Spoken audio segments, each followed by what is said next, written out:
Hi everyone, welcome to the latest episode of Overeducated, Underloved Millennials. I'm Adam Stokes, and as always, I'm joined by my wonderful co-host, Katie Ward. Hi Katie, how are you? Good, thank you. How are you? Yeah, I'm fine, thanks. Did you have a good week? Yeah, it's been good. It's been surprisingly busy considering it was a bank holiday, but still pretty good. This early start, I'm not digging though, I must say. Like Yeah, it's yeah. not good for my Just my just for PhD phone. context, we are recording this at 7:30 in the morning because we've both got extremely busy days. So we just want Which to get it out of the way. I'm usually downstairs drinking as much coffee as I can be before the day. No, I'm the So same. I'm the same, absolutely.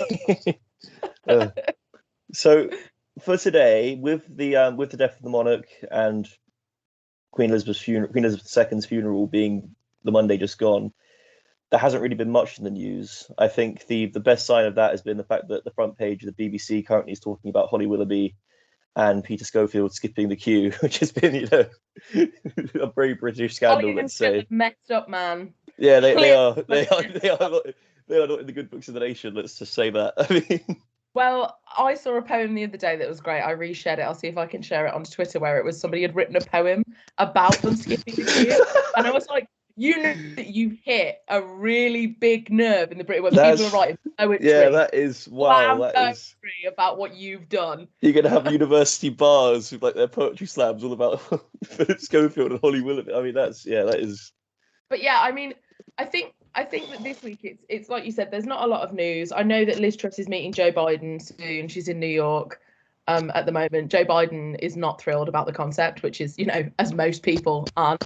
But I think it's pretty apt to say that even though we got a bank holiday this week, me and you didn't get a break because No, I think, yeah, like yeah, when PhD you're a students don't get back PhD holidays. student, every spare second of time, you're like, I must utilize this. Yeah, absolutely. So Yeah, I think so it's apt that we're talking about PhDs today. yeah, so today is our we'll call it a very special PhD episode. Yeah. So I guess should we start with probably a bit of a this will sound like a bit of a silly question, but let's start with what is a PhD, just to explain to people, What if is PhD? well, if someone said to you, if you say to someone I'm doing it, and I have actually had this before. People Yeah. have said I've said I'm doing a PhD, and people go, well, actually, what is a PhD? So a lot of people, so like I'm the first person in my family to do a PhD, right? So nobody has decided to go to this level of study before. So it was completely new to my family. Explaining to them, oh well, I'll be a doctor, and they're like, not of medicine, was was a big one. My great auntie still struggles with the concept. Like she'll ask me my opinions on medical things. I'm like, hey, historical doctor, like urban sociologist, not Yeah. MD. But I think from well, it's what is a PhD? Nobody actually tells you, right? Well, First, yeah, yeah. nobody actually tells you what it is. Like, Well, I was given a handbook right at the start, which kind of vaguely told me what I had to do by the end. yeah. So I know what I have to do by the end. I didn't know anything about the journey that I would go on. So Yeah. obviously, a PhD is a well, we're both going for a PhD, which is a Doctor of Philosophy, which is typically given to humanities students because our subject field is incredibly broad, and a lot of times as a humanities student, you are using philosophy and you're philosophizing about things, right? So even though our topics are incredibly different, our method through which we're attacking the issue that we're looking at is very similar, because we're having to use philosophy, not philosophers in the sense of, but philosophy to attack this problem and come up with hypothetical solutions. I think that's the first thing that I learned as a PhD student. Effectively, a PhD is the next step up from a master's in the UK, where you pick a subject topic, or more importantly, a question that you want to find the answer to. And then you take the reins, and rather than being taught about the answers to that question, you have to find them. Yeah, I think it's also about it. yeah, I think it's important to note that it has to also be an original contribution. So Yes. you have to in your sort of what's called a literature review, you have to show why your thesis, why your question actually adds something new to the literature, which means you usually end up having to be very niche, and you have to pick a very specific area, which ironically, so the irony of it is you have to pick something much more specific than you probably ever looked at, and you have to write a hell of a lot more about it. which is why you see a lot of PhD students, right, when they say, oh, so what's your PhD on, go, because it's very difficult to actually summarize what our PhD is, because they're so niche. Like mine is on like a small 10-block square of a city in America. That's it.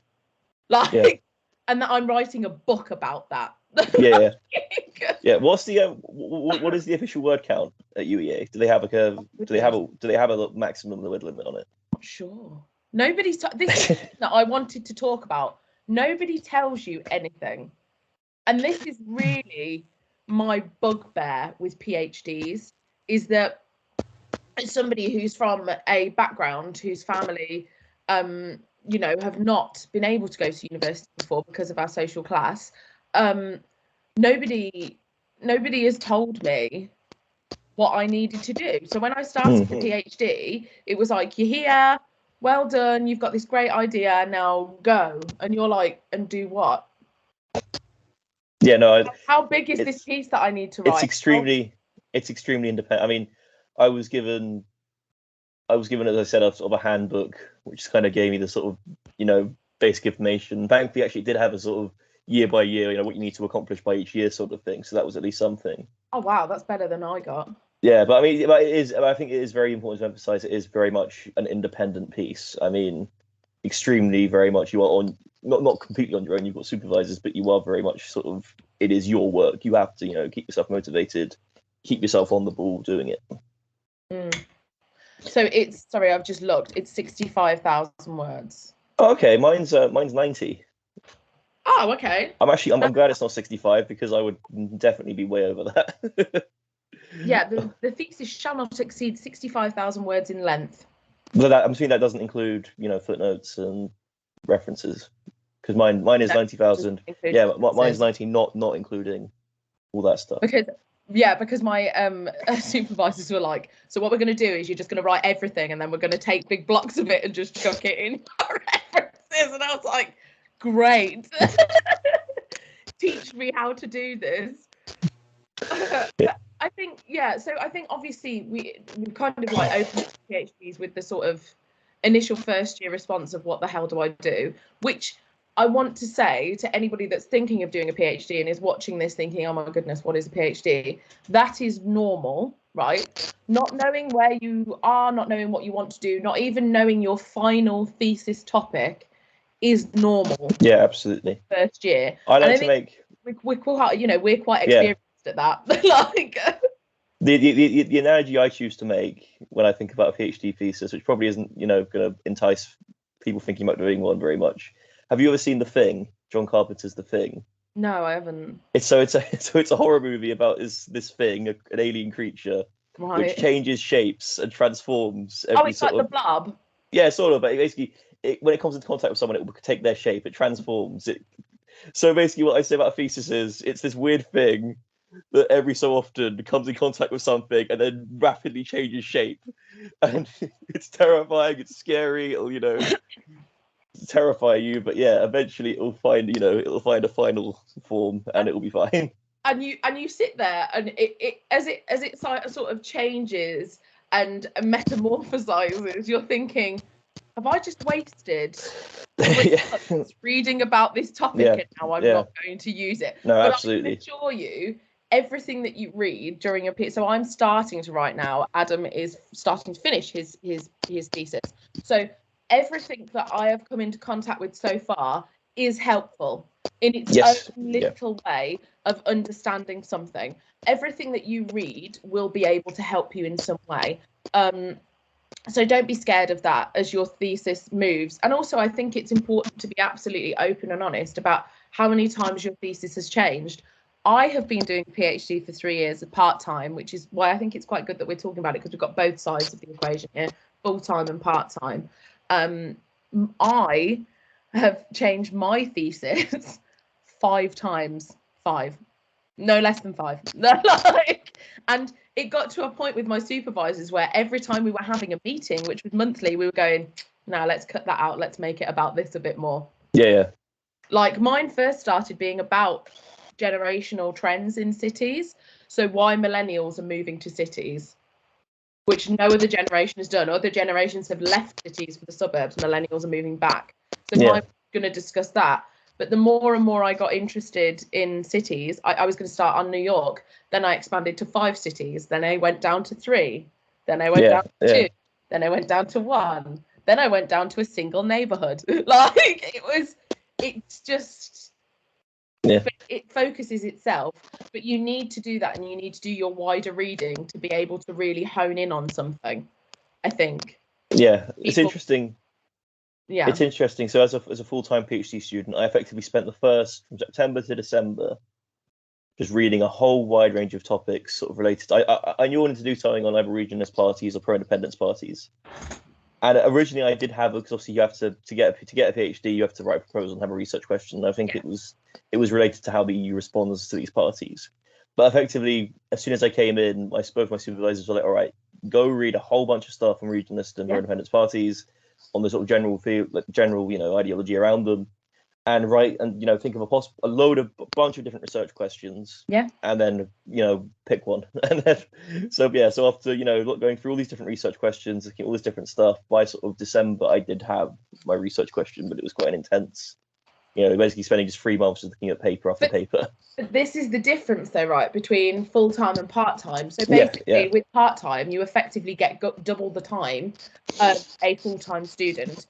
Yeah. That's typically because a lot of people that do part-time degrees, well, it's changing, actually, but it used to be, obviously, parents used to do part-time degrees, people that needed to also have work commitments as well, people who are moving from industry to PhD, because people do straight from industry into PhDs, which is great that we've developed that in the country. I must say, the people that I met that were coming from an industrial background had very fascinating ideas, and they had really, really interesting concepts and methodologies to discuss. So that was really good.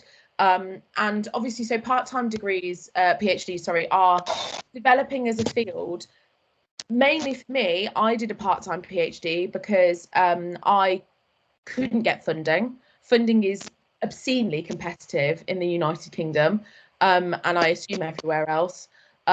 So it was so difficult to get a full-time PhD funded that something. So this is me doing my little mental health check, Katie's mental health tip. If something is far too overwhelming for you, and you can find another avenue with a PhD where you don't have to have that stress, it's not being lazy, just take the easier avenue. Don't feel like you need, so a big thing in the UK is chase funding. Don't feel like you need chase funding for your research to be worthwhile. Yeah. Have tens of thousands of people applying for such a tiny pot of money. If you get rejected from that funding, your research idea is not rubbish. It's just that the pot is too small. They can only cut the cake so many ways. Like that's it. So what I did was I actually looked on the government website and found out that they had a postdoc loan. Yeah. So I have a government loan to do mine. And I thought, because I've got an undergrad loan, a master's loan. I'm already like 250 grand in debt to the government. What's another 100 grand, lads? Yeah, no, I was exactly the same. So for my funding, I used the doctoral loan. I'm assuming for you, can you get a part-time version of the doctoral loan? Yes. So for me, I get reduced fees every term. So it's over 6 years. Yeah, so I think I get like £2,500, £3,000 a term, because it covers my fees and it gives me a proportion for me to buy books and everything. So that's another thing that I would say to people. In the United Kingdom, we are lucky in the sense of our repayment system thus far is not overtly as oppressive as the American one. So basically they just put a box when you apply for it, and it's like, how much would you want? Maximum 25,000. I just put 25,000. Put 25,000 because I thought, look, if I can have it, I'm having it. Yeah, exactly. And if you're at this point, you would have probably taken an undergrad loan. Yeah. you would have probably taken a master's one too. So at this point, exactly, you might as well just. At this point, you're probably not going to pay it back for a few decades anyway, so you might as well pay it back anyway. So exactly, yeah, it's yeah, exactly. So just because we do seem to be making it seem a bit miserable of his experience. Well, let's try and be a bit more positive. Why did you decide to do a PhD? You know, what are you hoping to get out of it? Good question. I've always been very academically minded. I've loved researching and, you know, thinking academically since I was younger, really. My grandma used to say about me, she's been here before this kid. So I was very old and sage as a young person. And so when I got to university, I had a lot of problems through school, etc., with bullying and not fitting in and, you know, the standard nerd things. Because being a nerd, being cool is only a relatively new thing. Like when we were kids, like being a nerd, you got bullied for. Like now it's all edgy and cool. When I was growing up, it wasn't. So when I finally got to uni, I found my people, you know, I found my subject, I found my people. I studied American studies, but it was actually American history and politics was my degree. And I found my people. And I've always been very politically minded. From the background that I'm from, I've always been around what people consider society's problems in the area that I grew up in, you know. So for me, academia and a PhD offered me the chance to start looking into solutions for those problems on a level that is not typically open to people from my social class. So you don't have a lot of people that look and sound like me from my background at uni. So at this level. So I thought, you know what? Let's break down some barriers. Let's go into a PhD and do a topic that is about elevation of working class, LGBT, you know, ethnic minority voices about a working class neighborhood. So my motivation was, I have read all of these books. I have been in this, you know, youth bubble for 6 years, and I still have not found anybody that sounds like me and is coming up with the solutions that I think I can provide based on my background to these societal issues. So let's be part of the debate. And that was why I did it. Really, it was that's really, yeah, it's interesting to look into it. And I don't want to sound like a bloody martyr, because obviously I'm not going to solve issues. I'm not going to solve all of the UK's issues with my PhD. Yeah. Like it's going to be good, guys, but it's not going to be that good. But I just wanted to throw my hat in the ring and see if somebody like me could do it. No, that's really interesting. Thank you for sharing that. What about you? So for me, it was, well, so obviously I did my undergrad, and I really enjoyed it. I then chose to do a master's. I did a master's in I did a master of research, because again, I think part of it was because, you know, I didn't want to leave yet, and also I didn't really know what I wanted to do with my life. So I thought, you know, I'll just do one more year. Screw it, just sod it. Let's just do one more year. Well, that's it. You look at it and you go, nah, it's only another year. Yeah, exactly. And because so that was the it was a master of research in social science research methods with a specialization in politics. So you had to pick like a social science to specialize in. Holy hell! Yours sounds like way more hardcore than mine. It was very much a sort of designed kind of to give you research skills and also to try and sort of prepare you for a PhD sort of thing. And have you felt that it's prepared you? It did actually really help, actually. Yeah. So my dissertation, my master's dissertation was 20,000 words rather than the sort of standard 12, I think it is for a traditional master's. Yeah, mine was about 15, I think. Yeah. So that was good. And so while doing that, I really enjoyed, you know, doing research and, you know, conducting research. And to be honest, I still had this kind of idea that I wasn't really sure what I wanted to do with my life. And I had developed this interest from my undergrad and master's dissertations in independence movements and independence parties. So I decided, you know what, I will go around try and do a PhD on it. And thankfully Reading offered me. As I forgot to mention in the funding, actually, I also do have a scholarship from Reading I think it's called a local person scholarship. So because I happen to live a certain distance from Reading, I applied for it, and because so they provide these scholarships. They basically pay for my fees, which was really, really good. I didn't mention it as well. I do also get a scholarship. So I had one for my master's as well. So at UEA, if you return back, you get an alumni discount. Yes, which is like 10%. Yeah. And also, if you graduated from UEA with a first, and then for your PhD, if you graduated UEA with a distinction, you get a certain amount off of your fees for coming home to UEA, and also for obviously your achievements previously. That's actually a really important point. I think when you're looking for PhD funding, there's first of all, look within the university. There's lots of options. They do lots of different scholarships, sometimes quite random stuff. You find that. So and look locally as well. Exactly. So look around. Look around. There's loads of different places where you could get a scholarship where you wouldn't even think. Really good example of this, and I'll just do a little shout out to my hometown.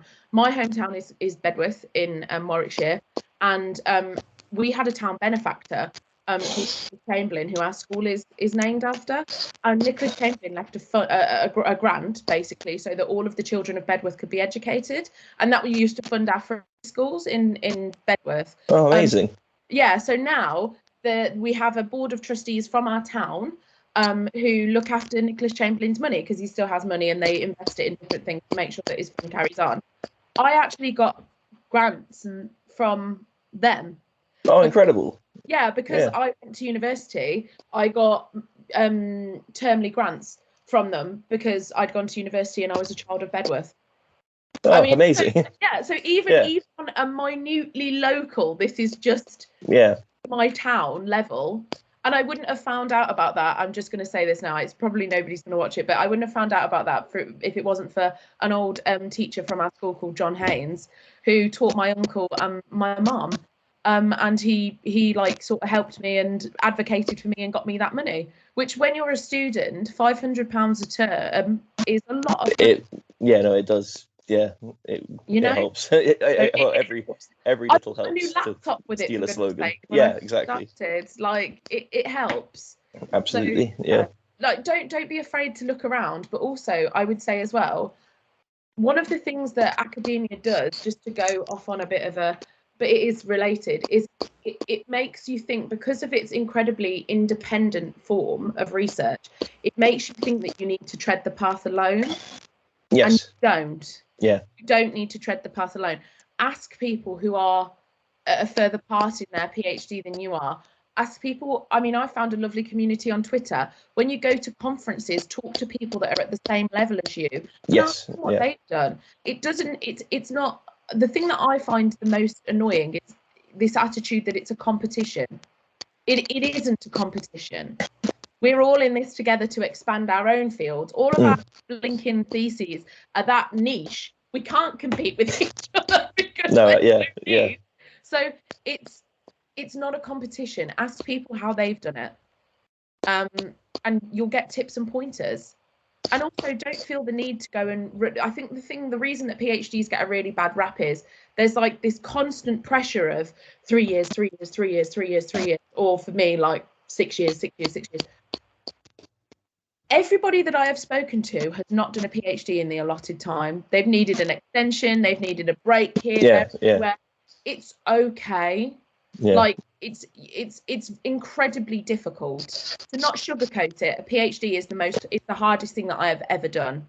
No, me too. I'd be surprised if you found anyone, unless they've literally been to war or something. I'd be very surprised to find anyone who said that PhD wasn't the hardest thing they've done. It's mentally taxing. It's taxing on your relationships. It's so taxing. But I think that it doesn't have to be lonely, because that was the thing I really took issue with my open classes. And this isn't me like slagging off UVA or whatever, but I'm just saying my open classes were very much, it is very lonely, a PhD. Why? Yeah. And I remember me and I was very lucky because a lot of the people that were doing a PhD had done masters at UEA, and I knew them. Yeah. And I remember us looking at each other like, why? Why would we all stop talking to each other suddenly just because we're doing a PhD? Yeah, such a foreign concept to me. Yeah. I think in their defense, I guess their logic is that it is much more isolating because it is. You don't have, so with the exception of first year where you might have some research methods classes. I don't know if you had those, but yeah, I had No. Okay, yeah, so I had a few sort of quantitative research methods. I had to do political philosophy as well in my first year. Yeah, but at least you got class time. Yeah. Just like, here's your pack. Good luck. That's really interesting. Like, so, that is interesting. It is interesting to hear different experiences. Yeah. You can choose if you go to them. So I did go to them in my first and second year. I did, just because it's actually, you know, incredibly helpful and incredibly hindering having a mental illness when you're doing a PhD, because it makes you very organised. So my anxiety was like, you must go to classes. So I went to quite a few classes, but they're not compulsory. They're not. That's interesting. So at Reading, they're compulsory, and you had to pass them. So you had to, you know, do them and get 50% pass. The only class compulsory at UEA is you have to do a preparing to teach class if you want to go and. Oh yes, no, that's the same at Reading. You have to do a preparing to teach class. So I passed that. Thank God. Yeah, I did that, and I'm actually now, again, relating to funding. I'm now teaching free seminars every fortnight from this year. You know, get a bit more money. Also, well, I'm looking at that genuinely though. So I joke about it being for the money, but it is also such a rewarding experience. It is really fun and exciting to like speak to these like your first year undergrads and think, God, I wish I was where you are. I'm so jealous. So jealous back there. It's having people interested in what you're studying as well. That's one of the things. Like whenever I've been in seminars and stuff, it's like, oh, what are you studying? What are you? And it's the general hubbub and buzz around your topic, and it's like a little taster of if you carry on to academia and you get to obviously sort your modules out and actually, you know, teach modules. You know what that's going to be like, actually teaching about things that you're really interested in. And I think that it is incredibly rewarding, and I think that's one of the things that people don't talk about with PhDs, Adam, to be honest with you, is how rewarding they can be as well. Oh, absolutely. I think it's, first of all, it goes about saying you develop a lot of skills, and I think you develop a hell of a lot of different skills, and you become a lot more, I would say, better at critical thinking. You improve your organizational skills significantly because you have to. But yeah, I think in general, I think there is also an emotional reward. Like, as I'm coming to the end of my thesis, I am really starting to, you know, I think it's a mix of fatigue because I kind of just want it to be done, but also it's kind of like, oh my God, I can't believe I've actually managed to do this. I'm so close to the end now. Yeah. And it's nice that you, like I said, I like the doctorate as well, because you actually have a final product that you can hold. Yes, absolutely. And be like, I did this. I did absolutely. Me on my own. Yeah.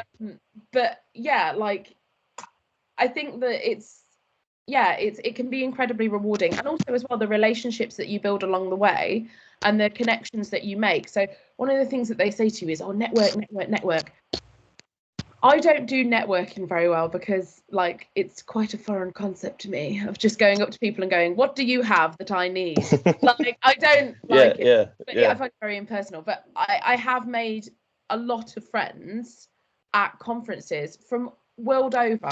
Yeah. People in my school at uni who my supervisors have been like, they've been talking about something. So this is like, there's a new member of staff at our uni, and he was talking about something, and my supervisor was like, you should be friends with Kate. Like, just linked us on Teams and was like, go and talk about the things that you're interested in. Like, and that's like, that's another way that a PhD is incredibly rewarding, is you meet a lot of amazing people. Like, I'm part of a network of young American studies women in the UK, and those that identify as women, and we have a little network where we discuss our research and we support each other and we elevate each other, and we discuss how our research is impacting us, how our research is made more difficult, and sometimes more rewarding because we're women. It's very, very, you find a lot of people that are very much like you and are struggling with the same things that you are struggling with and are trying to go against the tide, which is what makes me hopeful for academia in the future. Is I think that this PhD year that I'm part of is a lot more diverse than other people have seen, you know, on a class basis, on a race basis, on a gender basis. You know, we're getting more diversity in this part. There's still a long way to go. I was going to say, I think in the politics department at Reading, it's still very much, there's white, a long way to go. Very white and middle class still. Yeah, but I think the attitudes are changing. No, absolutely. I think attitudes are changing in academia, and it's so fascinating to watch and be part of, right? Because when you're a PhD student, you're automatically part of that discussion and part of that change. Yes, yeah. It's fascinating. Like I said, it's baby steps at the moment, but you know, some of the communities that I'm in, it's the fact that there's even talk and there's pushing for academia to be more inclusive. We've never been at that before. Yeah. No, I agree. It's definitely it's something that I think most universities now talk a good game, but obviously I still think there's a long way to go in terms of actually getting. There's a long way to go. There's a long way to go. But I know from my perspective, there's a lot of people that are doing PhDs now that would never have considered it at UEA. And the ability to do a part-time PhD, and because there's a lot of parents and single parents doing PhDs that I've met at UEA, which is a demographic that typically gets forgotten about. Usually as a woman, it's like very difficult to go and do further education. So yeah, it's nice. It's nice to see. Yeah. But yeah, again, long way to go. So one thing I really want to talk about, and we have vaguely mentioned it, is mental health. And I think particularly, so we talked about COVID, PhDs being an isolating experience. PhDs combined with the COVID pandemic. That was, well, I mean, that really was, I mean, obviously the pandemic was isolating for everyone, but I think it was weird. So before we go into sort of more general mental health stuff, and I do want to talk about imposter syndrome as well. Yes. Tell me about your, life as a PhD student during the pandemic. So, I mean, again, talking about niche, mine was a very niche experience because my partner was also in Sandhurst for the entirety of 2020, pretty much. They kind of just locked the gates and didn't let them out for obvious reasons. So I was kind of on my own in my house in Norwich with my little dog, and that was kind of it, and my books. So I was very isolated during COVID, especially during the lockdowns, and what I tried to do was I tried to not let my research be the only thing that I did outside of work. Yeah. Everybody's lives kind of became work, sleep, work, sleep, work, 1 hour walk, work, sleep. Yeah. and that was it. Right. So I tried to not let it consume me, but I would be lying if I didn't say the COVID pandemic and the lockdowns is the worst that I have ever suffered with my depression. So it's like a millennial tick box. Depression, anxiety, panic, which I do. I have a panic and anxiety disorder, and I suffer with depression as well. And so the depression really took hold because I was on my own. And so it made it incredibly difficult to actually get up and do research. So my research did suffer because I couldn't bring myself to look at it, really, because not that I didn't care, but it was just, I didn't see the point. Like, what's the point? Like, there's that's interesting. Isolation around me. What's the point? Who cares? And I found it very hard to get motivated and actually do any research. And I found that whenever I did research, the fact that, I know that we'll talk about it later, my imposter syndrome kept me going because it was my first year. So I was like, you know nothing. Why are you bothering? Like, you're so far behind already. Yeah. And it made it worse. So I will say COVID was, the isolation really did impact my research and made me, I was thinking of quitting my PhD at one point. So I was like, I don't really get the point of me doing it. Well, I'm glad you didn't. Me too. What about you? How did it is interesting. So I did struggle, though. Thankfully, I was living with my brother at the time, and his we would have been two-year-old son at the time. So my nephew. It was kind of like the worst British remake of 2.5 Men ever. Two men trying to raise a child. Well, no. He was only with us half the time. He spent the other half with his mum, which again sort of leans into the worst British remake of 2.5 Men ever. But yeah, it was interesting. So yeah, I mean, I must admit, I struggled a lot. But interestingly, I kind of felt like the thesis was a distraction. Like whenever I was feeling depressed, which would happen quite a lot, feeling bad, I kind of just genuinely, I would just be like, all right, just work, ignore my emotions, just work. Which in a weird way probably, helped me do a significant amount of work during the lockdown, but also probably not a healthy coping mechanism. Yeah, probably not a good way to come to terms with the world around you. Yes, yeah, just ignore it. Just put my head on my laptop and ignore it, which, yeah, not a healthy mechanism. But it did, in a weird way, it did help me actually be somewhat productive. But yeah. But that's I must admit, the one I've seen, it went either way. Yeah, the one thing I did love was you were allowed 1 hour of exercise a day outside, and my 1 hour, I had a podcast every morning I listened to. I just, I would never miss, even if it was raining, I'd put like a coat on or something. I was like, I'm not losing my 1 hour. I bought my dog a coat, so if it was raining, I was like, no, Harold, we're still going outside. Yeah. He must have hated it. Yeah. But yeah, I think that's what happened.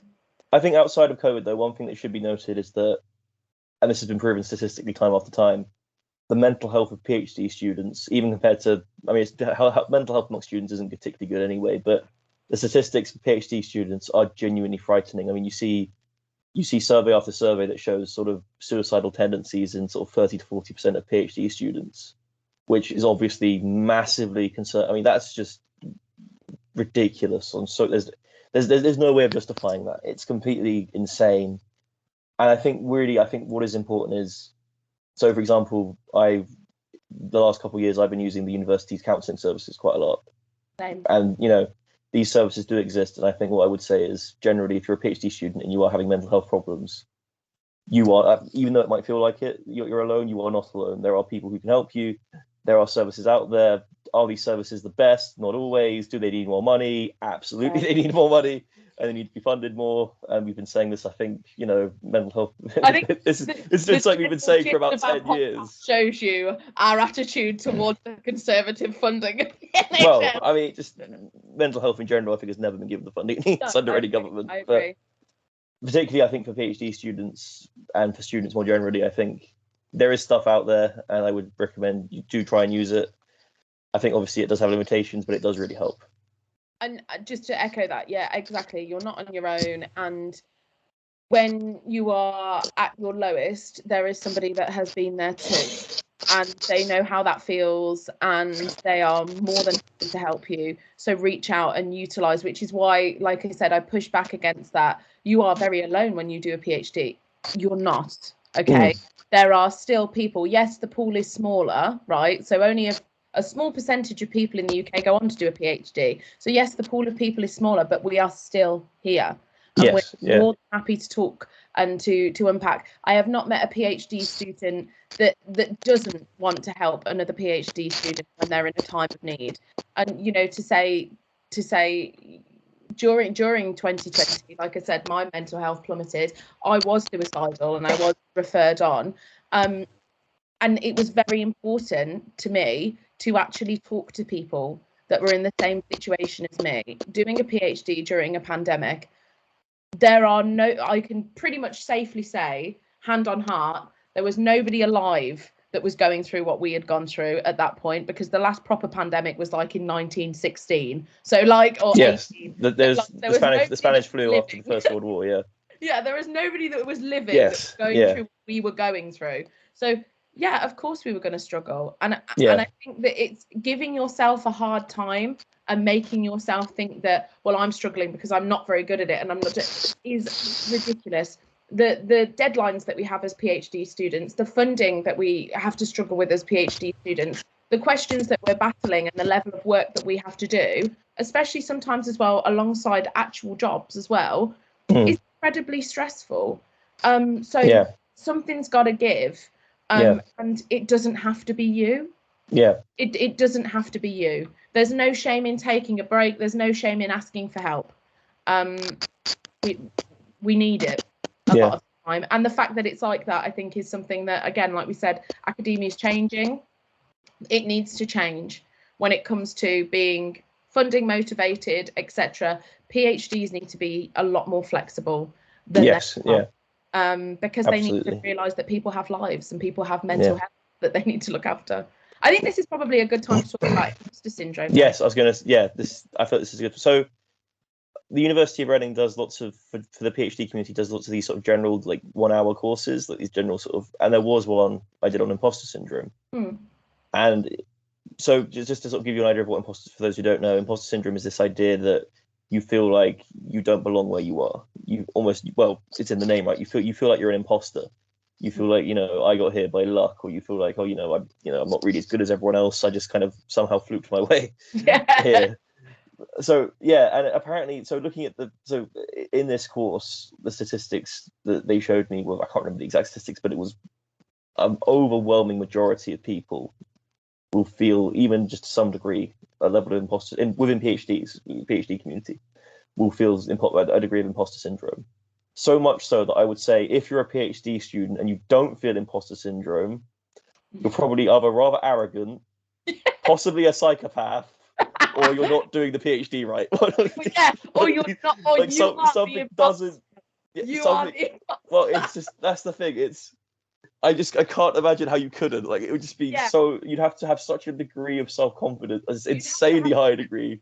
And I've met people like it, Adam, so they exist. You say that, but even then, even these people, those sorts of people, I still think, they must have some self-doubt. There's no way. There's no way you're that that. It just maybe but no, but so the statistics clearly show it's something felt by a lot of people, overwhelming majority of PhD students. And I think the one obvious point then to make based on that is that very clearly, if it's that high a number, clearly we're not all imposters, right? That just wouldn't make any sense. Otherwise, academia would just be a complete sham, right?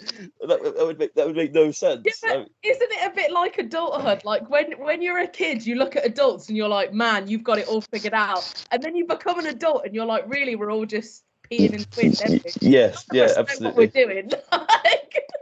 We're all just doing it. I mean, the other obvious point is that to get to the point of a PhD. So I'm going to give you a very quick, for those listening who aren't British, a very quick sort of flick through the education system in the UK. You have to have done GCSEs, you have to have done A levels, an undergraduate degree, and almost certainly a master's degree as well. If you have been able to fluke your way through all of that, sort of, I guess the word would be sham your way through all of that, you must be at such a, you're incredibly lucky you that must you're be almost the certainly BSer. You are either so good at BSing that you'll probably get the PhD anyway, so don't worry, or you are so lucky that something will happen that means you get it anyway. So genuinely, there's just no, almost certainly, if you're at this point, you have done more than you deserve to be where you are. You aren't here because of luck. You are here because you have worked hard. You have put the effort in. You've got the results you needed. And let's talk about academia as it is / was. So still it is, but was more so.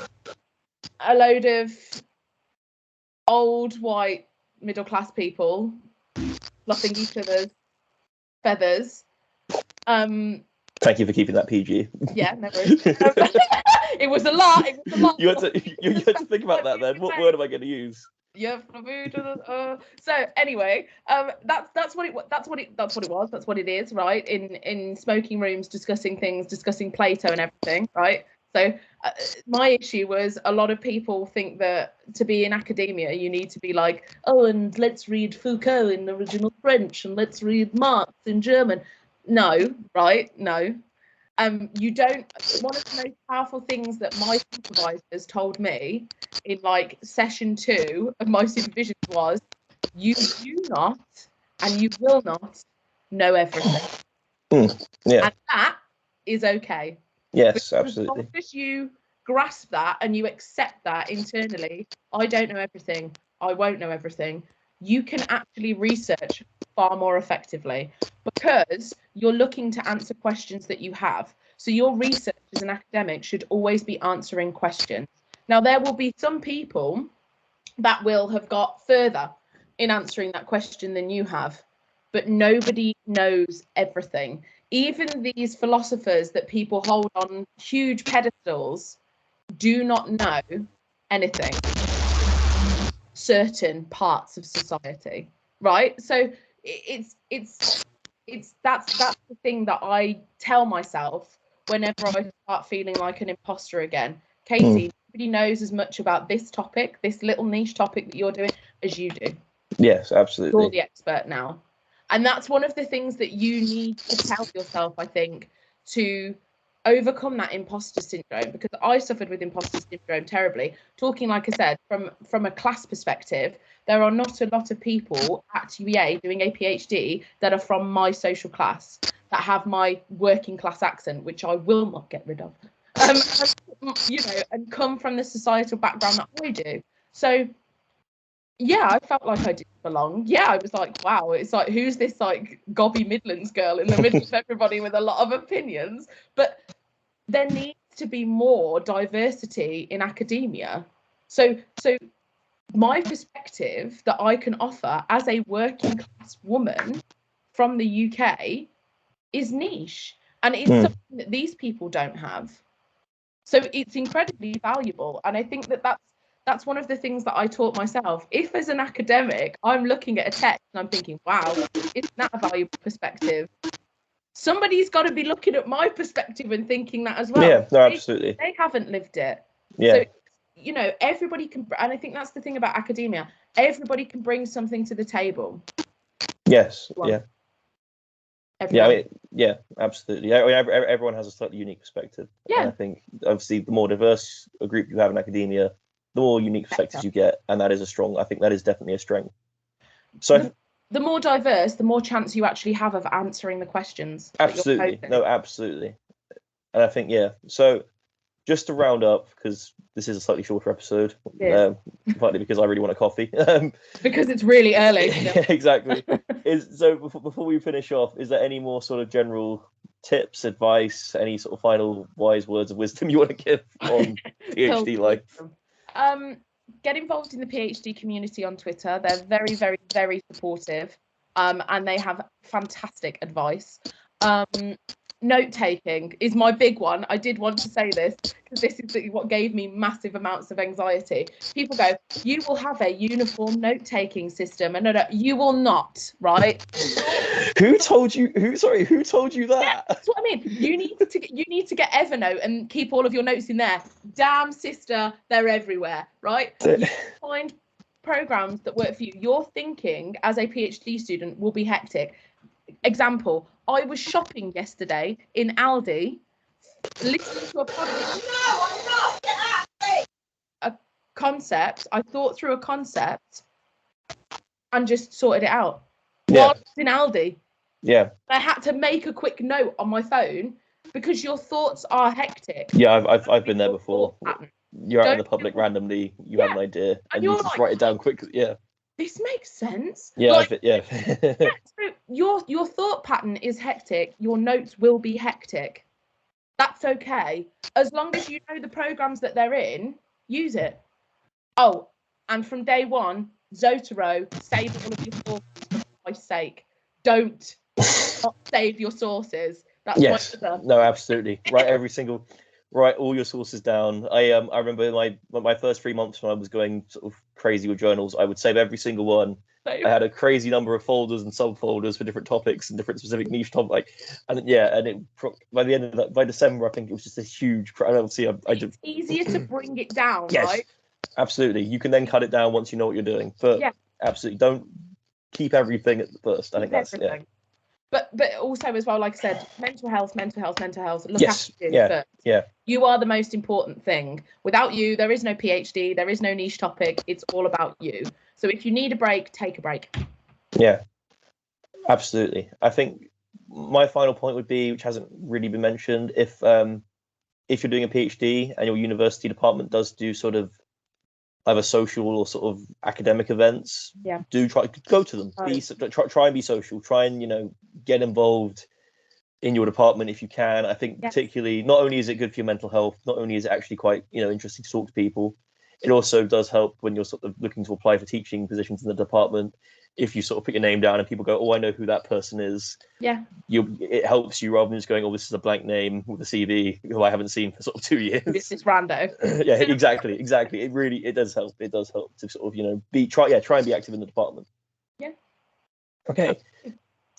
So I think that was a really good conversation. I really enjoyed going over that. If anyone is watching this who's thinking about doing a PhD and does have any questions, feel free to leave a comment, ask any question you like. We're both on Twitter. We can put our Twitter handles. We'll put our Twitter handles in the description, absolutely. And yeah, so thank you so much for watching. I've promised you next week it will be back to politics. I suspect there'll be stuff about there'll probably be some things about the mini budget, which is coming soon. There'll be things about anything happening in the US at the moment. We're coming up to well, we're still on the long march to midterms. Donald Trump yes, very exciting. QAnon at the moment, which is so great for everyone involved. Sounds about right, yeah. Yeah.